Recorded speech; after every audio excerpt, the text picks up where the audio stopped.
Ever woke up breathing heavily and having a crushing feeling on your chest and having that paralysis sensation where you cannot move or speak anything at all and feeling a nice scary and a nasty ghost sitting on you or near you? Well, my name is Abhilash Gupta and you are listening to Podcastation episode number 4. Let's get started.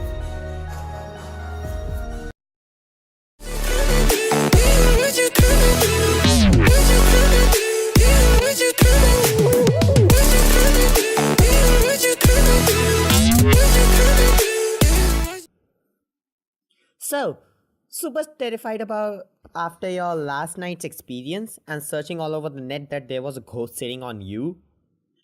You are those 7.6% people who experience this once in their lifetime, which includes me, because I have experienced this and it's pretty terrible.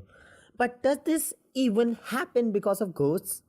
And the big question, are they even real? First, let's get you relieved with your last night's experience. It's actually called sleep paralysis, where you gain consciousness before your body can wake up. In a nutshell, your body and mind are not on the same page. And you must be thinking, why that sensation of having someone special or a lost burglar next to you? Why does that happen? Well, you must have noticed that your breathing is very shallow no matter how hard you try, but you can't take in those satisfying heavy breaths, and this is because your body is paralyzed in that moment and your brain starts assuming that you're strangled, and this explains our feeling of having someone by your side. And we now come to our podcast's big question. Are ghosts real? What do you expect? We are living in 21st century and you still believe in ghosts? What the heck? Come on, be a little rational and think from a scientific bent of mind. Okay, here is my theory. Now, we all know that ghosts are a little less opaque than the real objects, and they couldn't decrease their opacity in Photoshop or something, if that makes any sense, which it does. And if we can see through them, they surely aren't made up of cells, which puts a question mark on their existence.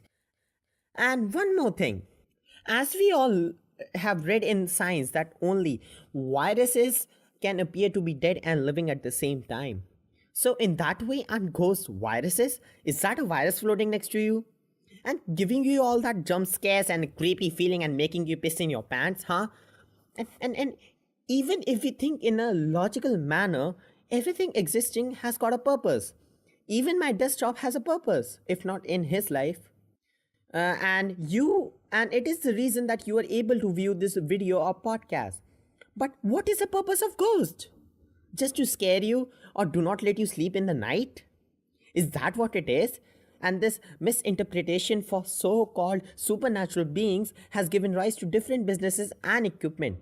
Like for example, take the ghost hunters and the different types of equipment that they need. Now, they need radioactivity detectors and infrared cameras, and their names pretty much suggest what they do. These equipment help ghost hunters to hunt for the ghost.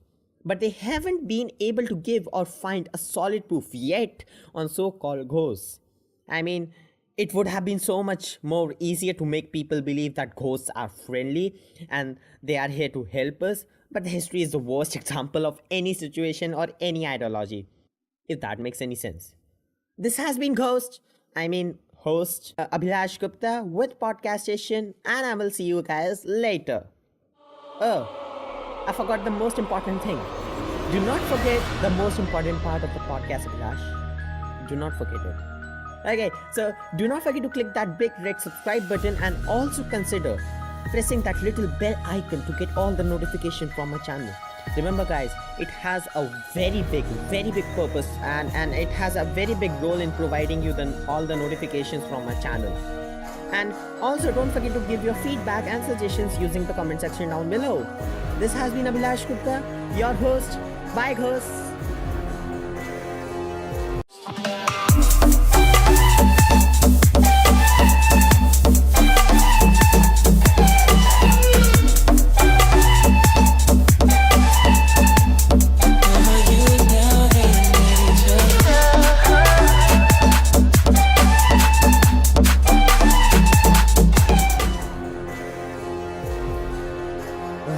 Finally, I can sleep peacefully. The time's though.